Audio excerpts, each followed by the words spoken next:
The Ngozi Cadmus Show presents the bridge between faith, entrepreneurship, and leadership.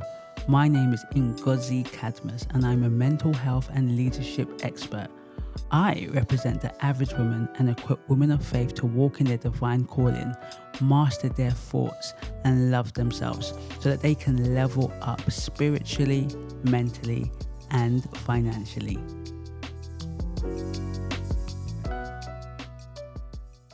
Welcome to the Ngozi Cadmus Show. I am your host, Ngozi Cadmus. I'm a mental health and leadership expert.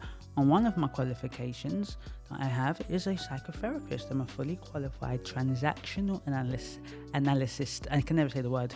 I'll say this again. I'm a fully qualified transactional analyst. Okay, I got it. Research that. Okay. So episode 12, we are going to talk about, essentially how you can stop self-sabotaging, right? And we're going to talk about what is self-sabotaging, what are some of the common symptoms of self-sabotage, and why do we self-sabotage, and then how we can essentially overcome self-sabotage. And the reason why I'm talking about this, because I think it's a really big thing that a lot of us women of color do, and a lot of us women of faith do, especially. And if you're both women of color, women of faith, then you gotta check yourself before you wreck yourself. Sometimes you just gotta say certain things because it's just like the line, it feels for this. So let me define what self-sabotage is. It's so funny, when I'm in other podcasts, everything's off my head. It's like I can just speak off my head. But when I'm in my own podcast, I feel like, as I got my phone, why not read from it and be accurate? But no. Self-sabotaging occurs when you hinder your own success. You hinder your own progress. Essentially... Yeah, that's what self-sabotaging is when there is a hindrance between what you say you want and then what is currently occurring, what is currently happening. All right, and some of those examples is forgetting a deadline, maybe failing to prepare for a presentation that you had planned, being consistently late for work. So there's examples of self-sabotaging behaviors. You're sabotaging yourself. In the long run, small things might not seem major, but they pile up, they build up, and they tell a picture that when you realize it, when you face it, you're not really happy with. So self-sabotage is when you hinder your own success. And you have to ask yourself, is there anything that you do that is sabotaging the progress that you are making in this life? So a question that you need to ask yourself. So when you are self-sabotaging, you are blocking your success, right? There's something that's preventing you from accomplishing your goals.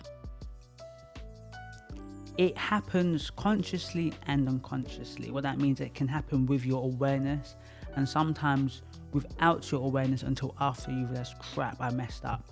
Oh crap, I didn't do what I needed to do. But in the moment, you're not aware. And sometimes in the moment, you're fully aware of what you're doing, right? So that's what that means when it says unconscious and unconscious. And I'm going to talk about your self-sabotaging mindset because I believe that the behaviors that you do and you display come from a mindset of self-sabotage. There is levels of this, right? Some people self-sabotage to a propensity that is actually very concerning. So, taking drugs or,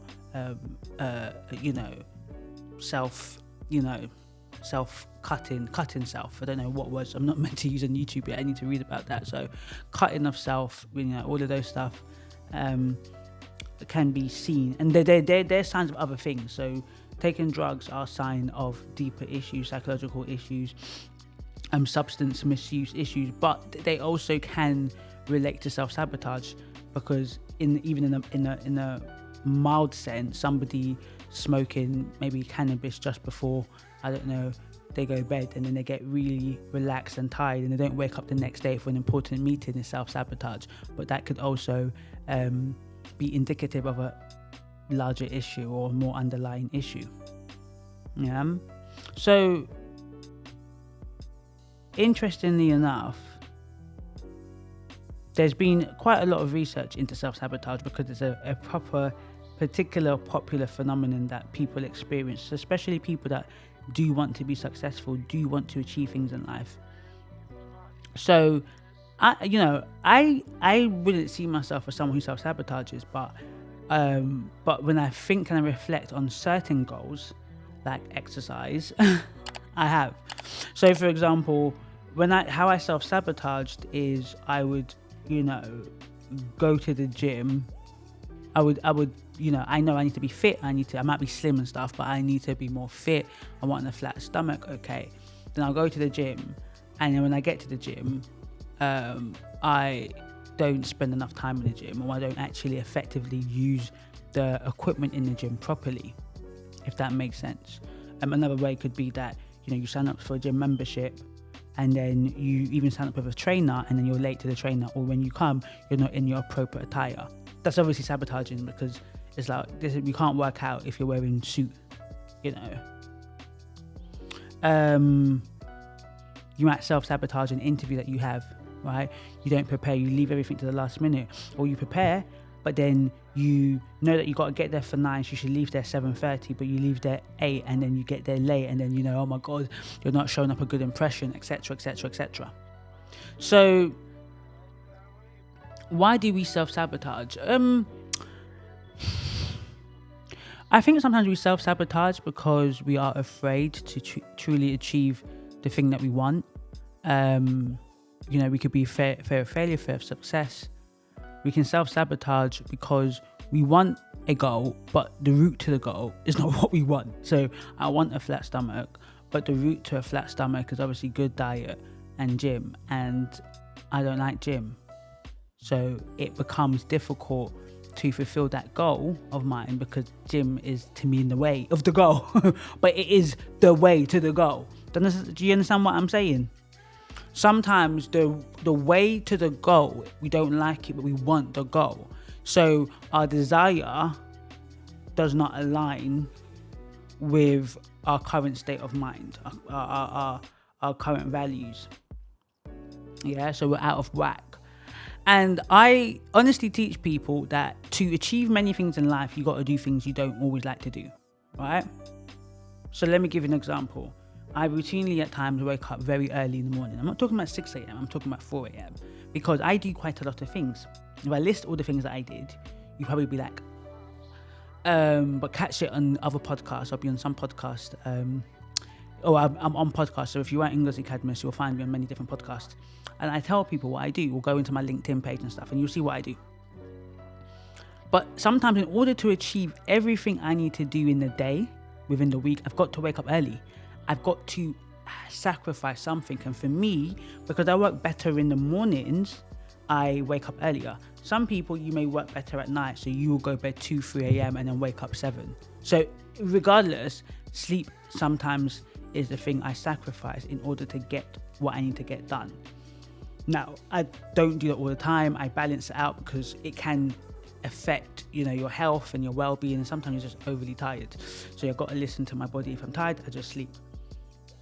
But in order to pass my doctorate and to get the great grades I got for the first year, and I want to replicate that and do even better for the second year, I need to wake up early so I can spend hours reading and researching. Now, I also want to do things early on time. I want to be, if not on schedule, before schedule, because I've got so many things. I want to make sure when everyone is now trying to put their research proposal in and stuff, I've done that. I'm cool. I'm cruising. I'm focused on something else. I'm doing something else.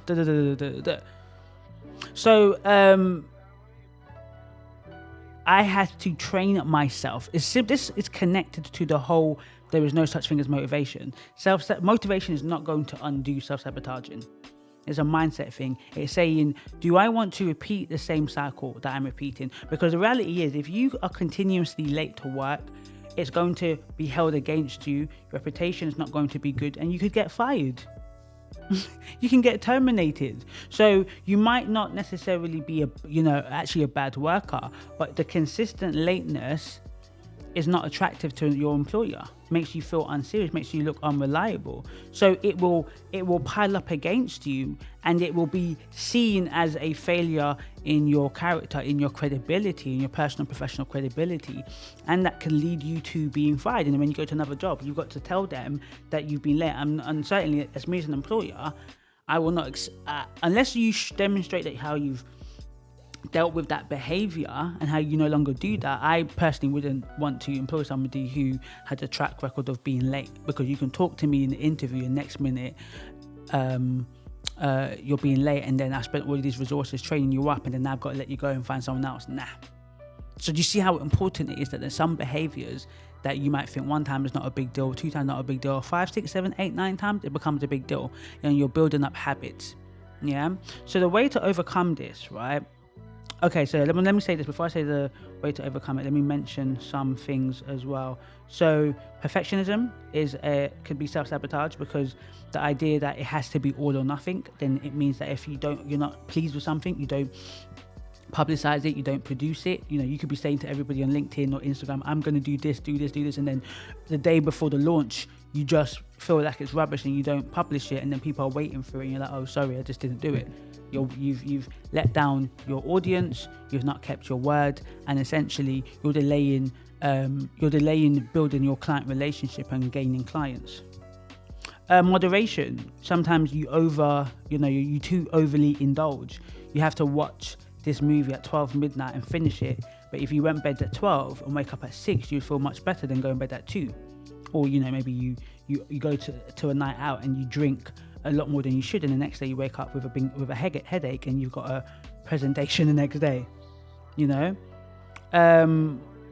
could also procrastinate. Put enough what you're meant to do now for tomorrow. Procrastination. Put enough what you're meant to do now for tomorrow. Yeah. And procrastination and perfectionist really do go hand in hand. They're actually like a sibling, 2 sides of the same coin. Yeah, perfectionists will often delay starting a project if they feel they can't do it perfectly. So you often procrastinate and you can't do it perfectly, then you do it, and if it's not perfect, you scrap it, or you're not pleased with it and feel like you didn't do good enough, and then it's just a cycle. It's a cycle.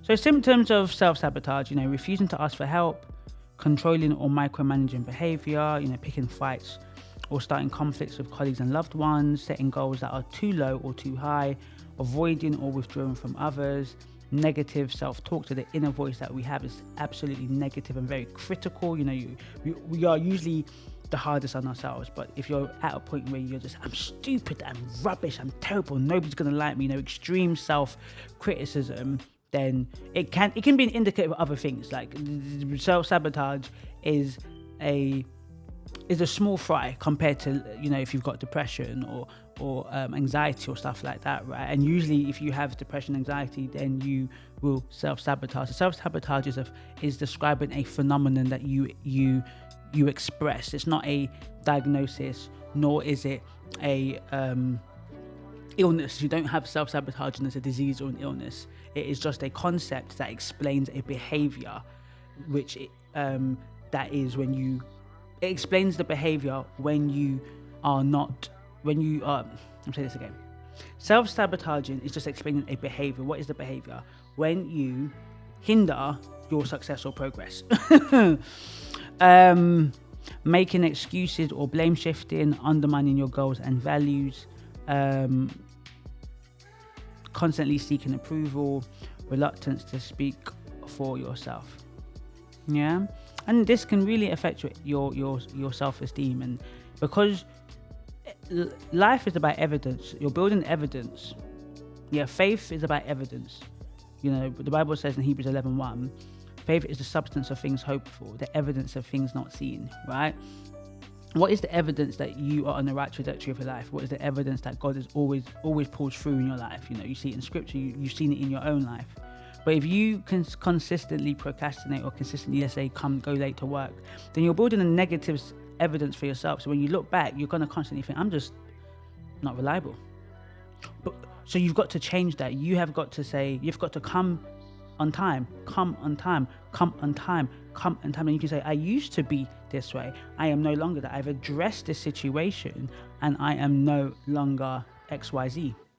So one of the things you've got to do is develop self-awareness. But how do you do that? You can't do that on your own. So this is the issue that I have with when you read a lot of things. They say develop self-awareness. How? You can't just sit there and analyze yourself. I'm so sorry. If you are so highly self-critical, or maybe you got a highly inflated ego, you can't analyze yourself. You're going to either overly criticize yourself, I've said this before, or highly inflate what you're doing. You need to be objectively appraised. So you need to go to somebody who can kind of see areas that you're not seeing and bring it to your awareness, and then you become aware of it. Things are brought to your awareness. When you sometimes say things out loud to somebody else and they repeat it back to you, you're like, oh, did I say that? Did I think that? It's like, for example, for me, and I can explain why.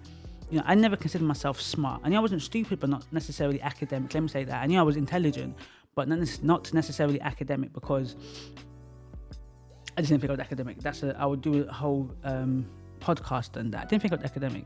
But when you're completely I got my first degree, my assignments are constantly getting first. I think after a while, when you've seen 10 first over a several year period, I can say that I'm academic.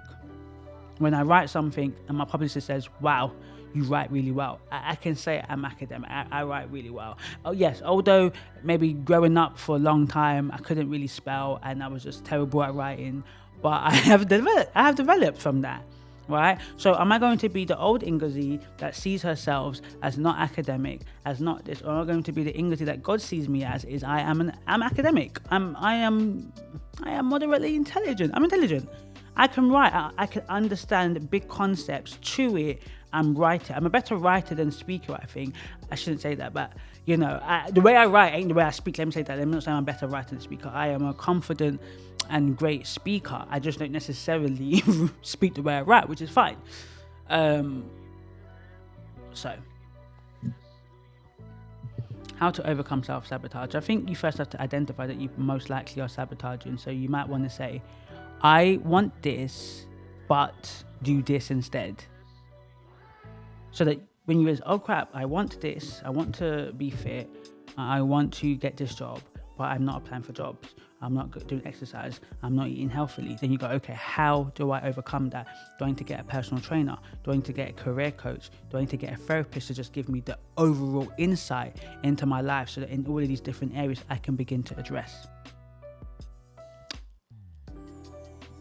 So for those that listen, I'm just moving my shoulders right now in a little jig, in a little dance, because I'm excited, because I'm happy. I talked on this topic. But yeah, really enjoyed speaking about this, and catch me in the next podcast. So like, share, subscribe. I always forget, and actually it is important because call of actions really work. So look, if you're watching this and you really do enjoy my speaking, share it with a friend or two. Like it. It helps the algorithm. Drop a comment in the box so I can see you. But yeah, you know, just interact, because at the end of the day, you don't want to be the only one listening to this. You want to see that, oh, other people listen to this too, right? So yeah, please support the page, the channel, and everything that I'm doing. And I can't wait to see you or talk to you in the next video. And lastly, ain't it good to say you knew me before I got big? Because there's lots of YouTubers that I've been following before they got like really big. So I can say, I've been watching you from the get-go. I watched you when you're in your small dusty room, or I was watching you when you're in a little portal cabin. You know, you can just say that I've been watching you when you were just there in my house. Then when I have my big studio and stuff, you'll be like, oh my God, I've seen your growth and development. Hey. Anyways, thank you guys, and I shall see you in the next video. Bye.